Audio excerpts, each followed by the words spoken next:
So you're selling a house in California? Get ready for, well, a mountain of paperwork. But there's one stack of documents that can literally make or break your sale, and even land you in court if you get it wrong. I'm talking about seller disclosures. In this explainer, we're going to give you a step-by-step guide to conquering that mountain, and more importantly, protecting yourself. All right, let's just dive right in. If the answer is yes, then you are in exactly the right place. We're going to break down what you need to do, what you really need to watch out for, and how to use these forms to protect yourself every single step of the way. And let's be super clear about the stakes here. This is not just about checking a bunch of boxes on a form. No way. Getting your disclosures right, being thorough, that is your single best defense against a buyer coming back at you with a lawsuit later on. Seriously, think of it as your legal armor. To get you there, here's our game plan for today. We'll start with the legal stuff, then we'll break down the key forms you'll actually be filling out yourself. After that, we'll get into a practical guide to honesty, clarify what you don't have to worry about, and then wrap it all up with the single most important rule to remember through all of this. So let's kick things off with the legal concept that's really at the heart of all this. See, in California, sellers have what's called an affirmative duty to disclose. It sounds like a fancy term, right? But what does it actually mean you have to disclose?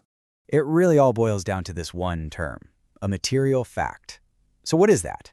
Well, it's basically any piece of information that a reasonable buyer would find important when they're deciding, hey, do I want to buy this house, or how much am I willing to pay for it?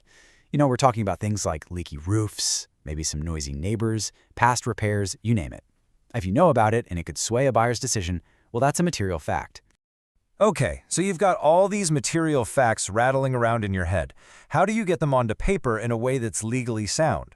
Well, that's where two key forms come in, and you, the seller, are going to be in the driver's seat for both of them.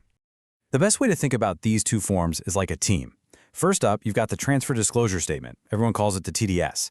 This is kind of your wide-angle lens, right? It captures the big picture, asks about the general condition of your property, any significant defects, but then you've got the seller property questionnaire, or SPQ. And this is your zoom lens. The SPQ is where you get into all the nitty-gritty details. We're talking specific repairs, neighborhood issues, all that background info. And that zoom lens, the SPQ, is absolutely crucial because it's designed to catch important stuff that the broader TDS might miss. For instance, it specifically asks about a death on the property within the last 3 years, which is a required disclosure.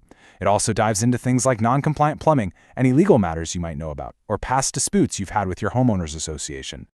All right, so knowing what forms to fill out is half the battle. But knowing how to fill them out with the right mindset, well, that's the other and frankly more critical half. This quote from the California Association of Realtors Advisory just says it all.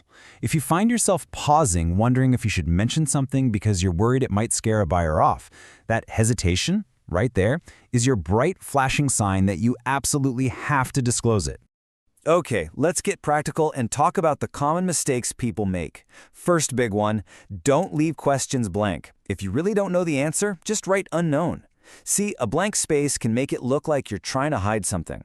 Number two, and this is huge, don't guess, ever. Only state what you actually truly know. Also, you gotta banish vague words from your vocabulary, like minor leak. That means nothing. What's minor to you could be a total deal breaker for a buyer. And last but not least, do not assume permits were pulled for past work unless you've got the paperwork right there in your hand to prove it.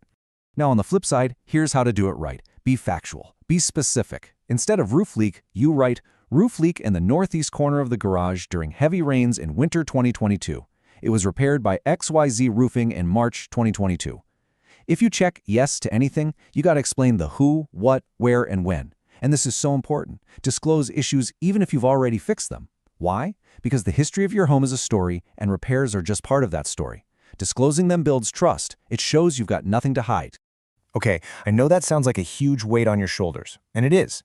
But here's the good news. You are not responsible for everything. Your escrow and title team, they're going to order several key third-party reports on your behalf. First up is the Natural Hazard Disclosure Report, or the NHD for short. This is put together by a specialized company that basically maps your property against all the state-designated hazard zones for things like wildfires, floods, and earthquakes. So let me be crystal clear here. This is not your homework. Escrow orders this report for you.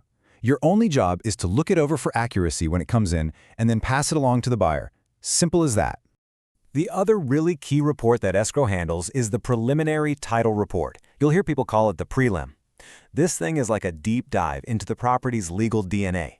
It confirms who legally owns the place, and it uncovers any liens or loans or easements on the record that could affect the title. And just like that NHD report, this is another huge piece of the puzzle that you don't have to put together yourself. Escrow gets it done. Phew! We've covered the what, the how, and the who. So now let's get to the final, and I think the most crucial piece of advice. If you forget everything else from this whole explainer, please remember this one guiding principle. With all these forms and facts and legal duties swirling around your head, what is the single simple idea that should guide every single answer you give? This is it. This is the golden rule. If you are ever, for 1 second, standing there with that pen in your hand wondering, should I mention that one time the dishwasher flooded? Or what about that ongoing argument with my neighbor about their dog? The answer is always yes. A resounding yes. When in doubt, disclose it. It's truly the simplest, clearest, and most powerful way to protect yourself and just have a successful, drama-free sale.